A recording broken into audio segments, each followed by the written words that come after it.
Shalom, shalom, soyez tous bénis dans le nom puissant de notre Seigneur Jésus-Christ de Nazareth. C'est la sœur Marcel Vagba. Pour les personnes qui me découvrent la première fois, depuis 2012, je fais connaître la parole de Dieu sur le net par des vidéos d'exhortation, des vidéos de prière et des vidéos de déclaration biblique. Par la grâce de Dieu, j'écris aussi des livres de prière et de déclaration biblique pour les adultes et pour les enfants. Je t'encourage à t'abonner sur ma chaîne YouTube et à partager mes vidéos à tes connaissances. N'hésite pas à laisser un commentaire. Tu peux aussi me contacter directement sur Facebook sur ma page Marcel Vagba. Aujourd'hui, le thème de ma vidéo: qui entrera dans le royaume de Dieu? Qui entrera dans le royaume des cieux? Qui entrera dans la nouvelle Jérusalem? Qui entrera au paradis? Mon frère, ma soeur qui m'écoute, qui est converti depuis je ne sais combien d'années, qui sait Dieu, qui se dit haut et fort: je suis chrétien, je suis chrétienne, je suis ceci, je suis cela. Est-ce que tu luttes pour entrer dans le royaume des cieux? Est-ce que tu luttes pour te retrouver un jour dans les cieux? J'espère que ta réponse est oui. Si tu as suivi ma vidéo précédente qui avait pour thème pourquoi le Seigneur Jésus doit-il revenir, j'avais donné le verset Jean 14 du verset 1 au verset 3. Jean 14 du verset 1 au verset 3. Et dans ce verset, il était dit que ceux qui seraient enlevés avec le Seigneur Jésus entreront dans les cieux, entreront dans le royaume de Dieu, dans le royaume des cieux, dans la maison de Dieu le Père. Pour pouvoir répondre à cette question, qui entrera dans le royaume de Dieu, je vais encore me baser sur la parole de Dieu. Tout est dans la parole de Dieu. Mon frère, ma soeur, lis la parole de Dieu chaque jour.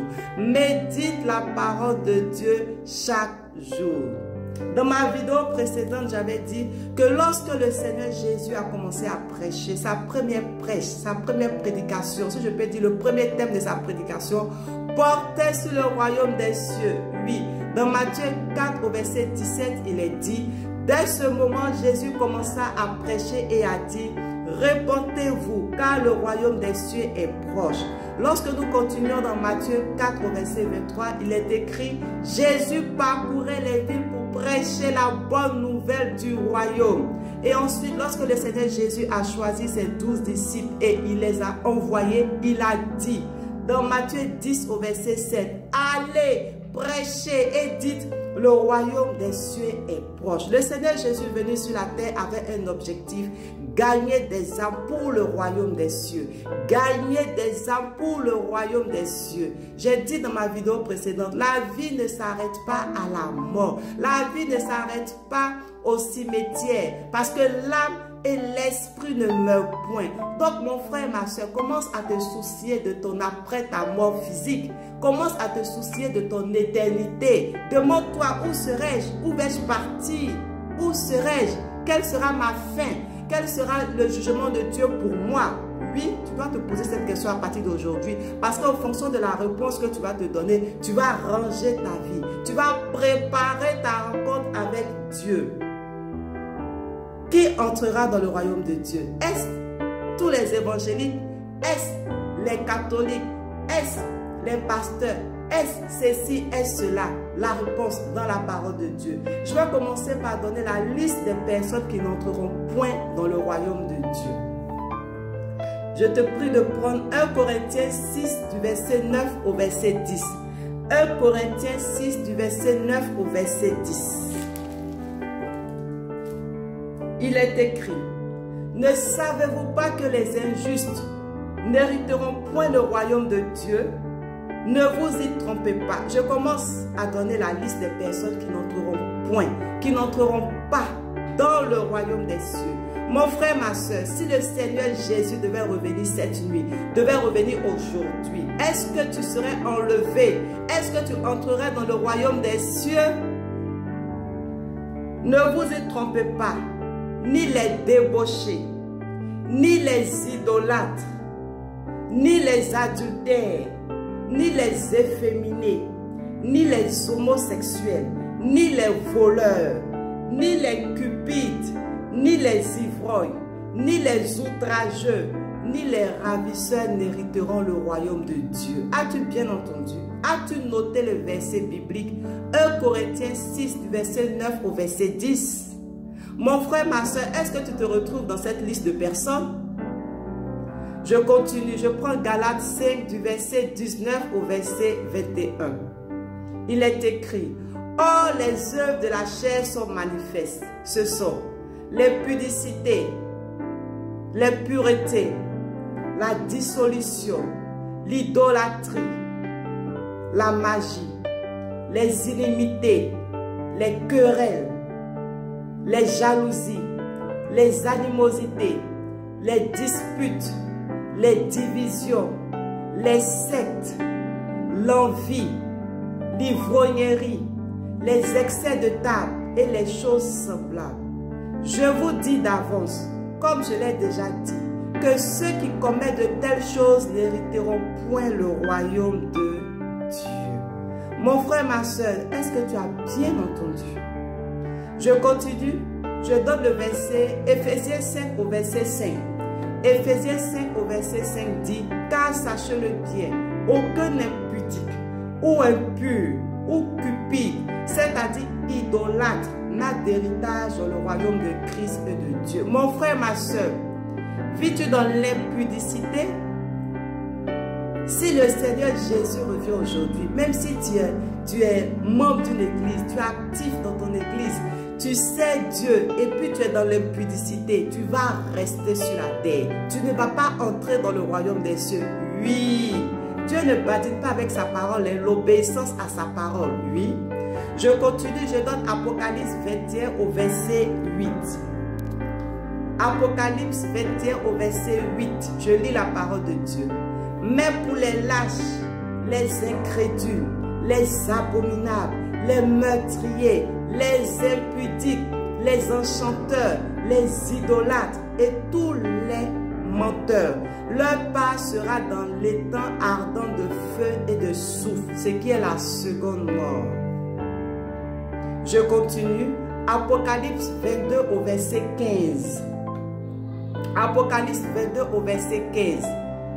Dehors les chiens, les enchanteurs, les impudiques, les meurtriers, les idolâtres et quiconque aime et pratique le mensonge. Moi, Jésus, j'ai envoyé mon ange pour vous attester ces choses dans les églises. Je relis ce verset. Dehors les chiens, les enchanteurs, les impudiques, les meurtriers, les idolâtres et quiconque aime et pratique le mensonge. Mon frère et ma soeur, j'espère que tu as bien noté ces versets bibliques. Je te prie de méditer sur ces différents passages bibliques. Si tu es dans un des péchés que j'ai cités, si tu pratiques l'idolâtrie, la magie, toutes ces choses-là, mon frère, ma soeur, le Seigneur Jésus voudrait que tu puisses sortir de ton péché. Qui entrera dans le royaume de Dieu? Qui entrera dans le royaume des cieux? Qui entrera dans la nouvelle Jérusalem? Nous allons voir ensemble ce qui est écrit dans la parole de Dieu. Selon mes recherches bibliques, j'ai trouvé une liste de personnes. D'abord, ce sont les personnes qui croient en Jésus qui entreront dans le royaume des cieux. Selon Jean 3 au verset 16. Jean 3 au verset 16. Car Dieu a tant aimé le monde qu'il a donné son Fils unique, afin que quiconque croit en lui ne périsse point, mais qu'il ait la vie éternelle. Il faut croire en Jésus pour ne point périr, mais pour avoir la vie éternelle. Je donne aussi Romains 10 du verset 9 au verset 10. Il est écrit: si tu confesses de ta bouche le Seigneur Jésus et si tu crois dans ton cœur que Dieu l'a ressuscité des morts, tu seras sauvé.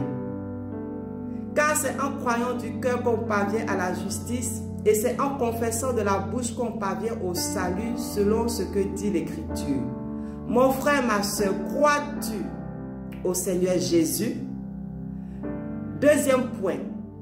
Les personnes qui vont entrer dans le royaume de Dieu, ce sont les personnes qui sont nées d'eau et d'esprit. Jean 3,5 nous dit: Jésus répondit, en vérité, je te le dis, si un homme ne naît d'eau et d'esprit, il ne peut entrer dans le royaume de Dieu. Tu as bien entendu. Pour entrer dans le royaume de Dieu, il faut naître d'eau, il faut naître d'esprit. Je continue. Pour entrer aussi dans le royaume de Dieu, il faut faire la volonté de Dieu. Je donne Matthieu 7 au verset 21. Ceux qui me disent Seigneur, Seigneur n'entreront pas tous dans le royaume des cieux, mais celui-là seul qui fait la volonté de mon Père qui est dans les cieux. Pour entrer dans le royaume de Dieu, il ne suffit pas de dire je suis chrétien, il ne suffit pas de prier, il ne suffit pas de dire Seigneur, Seigneur, matin, midi, soir, mais il faut faire la volonté de Dieu. Je continue. Selon la parole de Dieu, ceux qui vont entrer dans le royaume de Dieu, ceux qui vont voir Dieu sont les personnes qui ont un cœur pur. Selon Matthieu 5 au verset 8. Matthieu 5 au verset 8. Heureux ceux qui ont le cœur pur, car ils verront Dieu.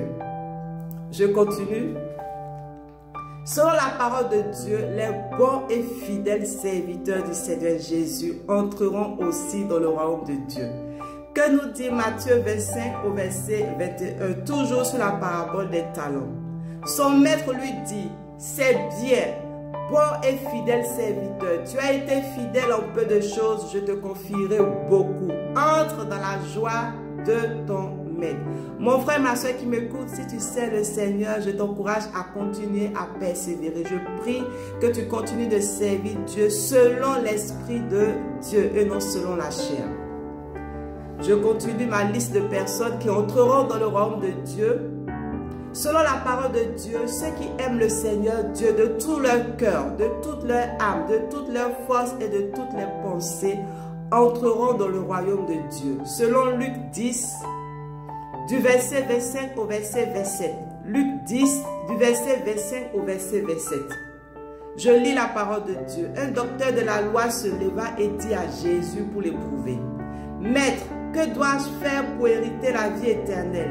Jésus lui dit, « Qu'est-il écrit dans la loi ?» Il répondit, « Tu aimeras le Seigneur ton Dieu de tout ton cœur, de toute ton âme et de toute ta force et de toute ta pensée, et ton prochain comme toi-même. » Voilà la réponse que le Seigneur Jésus a donnée au docteur de la loi pour entrer dans le royaume des cieux, pour hériter la vie éternelle. Je donne un autre verset, Matthieu 18 au verset 3. Matthieu 18 au verset 3, il est écrit, c'est le Seigneur Jésus qui parle. Je vous le dis en vérité, si vous ne vous convertissez et si vous ne devenez comme les petits enfants, vous n'entrerez pas dans le royaume des cieux. Il faut se convertir pour entrer dans le royaume des cieux. Je vais aussi lire Matthieu 11 au verset 12. Matthieu 11 au verset 12. Depuis le temps de Jean-Baptiste jusqu'à présent, le royaume de Dieu est forcé et ce sont les violents qui s'en emparent. Les violents qui s'en emparent. Ceux qui ont une vie de prière, une vie de jeûne, une vie de sanctification, une vie de méditation de la parole de Dieu. Alléluia. Mon frère, ma soeur, j'espère que tu as noté ces différents versets bibliques. J'espère que tu fais partie de cette liste de personnes qui entreront dans le royaume de Dieu. Si malheureusement, tu es dans la première liste, il n'est pas tard pour toi de changer de vie. Il n'est pas tard pour toi de sortir de ton péché. Il est temps aujourd'hui que tu confesses ton péché devant le Seigneur Jésus, que tu plaides son pardon, que tu te repentes et que tu marches désormais selon l'Esprit de Dieu. Le Seigneur Jésus reviendra un jour pour prendre ses élus, oui, pour prendre ses fidèles, pour prendre son église, une église pure, sans tache. Mon frère, ma soeur, ma prière pour toi est que tu entres dans le royaume des cieux. Je vais terminer ma vidéo avec le verset 2 Pierre 3, 9. Le Seigneur ne tarde pas dans l'accomplissement de la promesse comme quelques-uns le croient. Il use de patience envers vous, ne voulant pas qu'aucun périsse, mais voulant que tous arrivent à la repentance. Dieu te bénisse, mon frère et ma soeur, et je dis à bientôt.